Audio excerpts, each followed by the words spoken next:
Hi friends, வணக்கம். Welcome to my channel. திகில் கதைகள் அப்படின்னாலே அது எல்லாரோட ஆர்வத்தையும் தூண்டுற மாதிரி தான் இருக்கும். இந்த மாதிரியான திகில் கதைகள் ஒருத்தரோட நம்பிக்கை அப்புறம் இயற்கைக்கு அப்பாற்பட்ட ஒரு பயத்தை தான் கொடுக்குற மாதிரி இருக்கும். சில பேர் மர்மமான உலக கதைகளை தெரிஞ்சுக்க ரொம்பவே இன்ட்ரெஸ்டாக இருப்பாங்க. இந்தியாவில் மர்மங்களுக்கு எப்போவுமே முடிவில்லை. அதுக்கு கோவில்கள் கூட விதிவிலக்கு கிடையாது. லட்சக்கணக்கான கோவில்கள் இருக்கிற இந்தியாவில் ஒவ்வொரு கோவிலுமே தங்களுக்குன்னு ஒரு சிறப்பான தனி வரலாறு வச்சிருக்குது. அதே சமயம் சில கோவில்கள் அளவில்லாத ரகசியங்களையும் வச்சிருக்கு. இந்தியாலேயே ரொம்பவே மர்மமான சக்தி வாய்ந்த கோவில் எங்க இருக்கு அப்படின்னு உங்களுக்கு தெரியுமா? ராஜஸ்தானோட வறண்ட நிலப்பரப்புகள்ல இருக்கிற மெஹந்திபூர் அப்படிங்கிற சின்ன கிராமம் இருக்குதுங்க. இதுதான் இந்தியாவோட மிகவும் புதிரான அப்புறம் சக்தி வாய்ந்த கோயில்கள்ல ஒன்னா இருக்குது. மெஹந்திபூர் பாலாஜிக்கு சொந்தமானதான் இந்த கோவில். இந்த கோவில் ஹனுமானுக்காக கட்டப்பட்டு அர்ப்பணிக்கப்பட்டிருக்கு. இந்த கோவில்ல பல மர்மங்கள் இருக்குது. அதோட தீவிர ஆன்மீக ஆற்றலுக்கும் பேயோட்டுதல் பயிற்சிக்கும் ரொம்பவே பேர் போனது. தீய சக்திகள், சூனியம் அப்புறம் தீராத நோய்கள்னால பாதிக்கப்பட்டவங்களுக்கு ஆறுதலையும் விடுதலையையும் இங்க கொடுக்கற சரணாலயமா இருந்துட்டு இருக்குது இந்த கோவில். இந்த கோவில் இந்தியாவில் உள்ள மற்ற கோவில்கள் மாதிரி கிடையாது. கோவிலுக்குள்ள காலடி எடுத்து வச்சதுமே ஒரு தீவிரமான அமைதியற்ற சூழல் நம்மளை சூழ்ந்துக்கிற மாதிரி இருக்கும். இந்த கோவில் இந்தியா முழுவதும் இருக்கிற மக்களை இருக்கிற ஒரு காந்த சக்தியா சொல்லப்படுது. பாலாஜிக்கு அர்ப்பணிக்கப்பட்ட இந்த புராதன ஆலயம் அதோட தனித்துவமான சடங்குகளுக்கு மட்டும் இல்லாம அங்க வர்ற பக்தர்களுக்காகவும் சாதாரண பார்வையாளர்களுக்காகவும் தனித்து நிக்குது. மெஹந்திபூர் பாலாஜிக்குள்ள நாம நுழையும் போதே நம்ம காதுல ஜெய் பாலா அப்படிங்கிற கோஷங்கள் எதிரொலிக்கும். நாம சும்மா இந்த கோவிலை சுத்தி பார்க்க போனாலும் நம்மளே அறியாம ஜெய் பாலா அப்படின்னு கோஷம் போடுவோம்.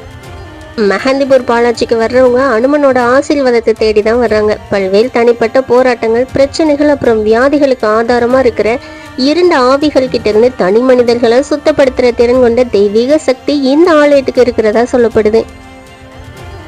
மெஹந்திபூர் பாலாஜி கோவில் சடங்கு சிகிச்சை அப்புறம் பேயோட்டுதலுக்காக புகழ் பெற்றது. மெஹந்திபூர் பாலாஜில பக்தர்கள் தெய்வீக சிகிச்சை அப்படின்னு சொல்ற இந்த சிகிச்சையை தேடிதான் வராங்க.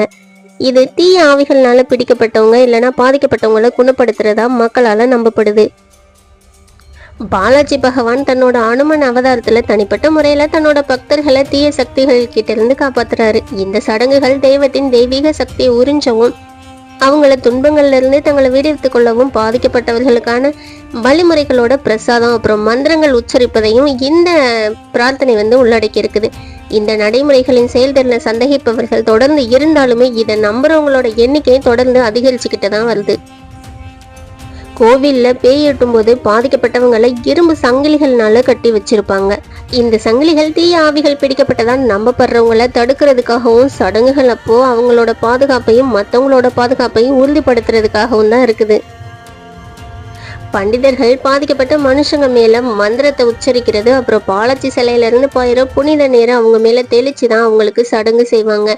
மெஹந்திபூர் பாலாஜி கோயிலுக்கு வருகை தரும் பக்தர்களும் பார்வையாளர்களும் அவங்க வருகைக்கு முன்னாடி குறைஞ்சது ஒரு வாரத்துக்கு சைவ சாப்பாடை தான் பின்பற்றணும். இந்த கோவில்ல கொடுக்குற பிரசாதத்தை வச்சு கூட ஒரு வித்தியாசமான பழக்கம் இருக்குது. மற்ற கோயில்கள்லாம் பிரசாதம் கொடுத்தா நாம சாப்பிடலாம். ஆனா இந்த கோயில்ல கொடுக்குற பிரசாதத்தை சாப்பிடவோ இல்லைன்னா வீட்டுக்கு எடுத்துட்டு போறதோ இல்லைன்னா அதை வேற யாருக்கோ கொடுக்க கூடாதுன்னு சொல்லியிருக்கிறாங்க. அதுக்கு பதிலாக அவங்க அதை ஒரு நியமிக்கப்பட்ட இடத்துல விட்டுட்டு திரும்பி பார்க்காம வந்துடணுமா. இது கோவிலோட பழக்க வழக்கங்கள்லாம் ஆழமா வேறொன்றன ஒரு சடங்கா இருக்குது. தீய ஆவிகள்னால பாதிக்கப்பட்டவங்களுக்கு அரிசி, சவாமணி அப்புறம் தர்காஸ்ட் அப்படிங்கிற சடங்குகள் மூலமா தான் நிவாரணம் அளிக்கிறதா இந்த கோவில் புகழ் பெற்று விளங்குது. வாய்ப்பு கிடைச்சா இந்த கோவிலோட வித்தியாசமான பழக்க வழக்கத்தை நீங்களும் பார்த்து தெரிஞ்சுக்கோங்க. ஓகே ஃப்ரெண்ட்ஸ், நம்ம வீடியோ பிடிச்சிருந்தா லைக் பண்ணுங்க, ஷேர் பண்ணுங்க, கமெண்ட் பண்ணுங்க, நம்ம சேனலை சப்ஸ்கிரைபும் பண்ணிடுங்க. தேங்க்யூ.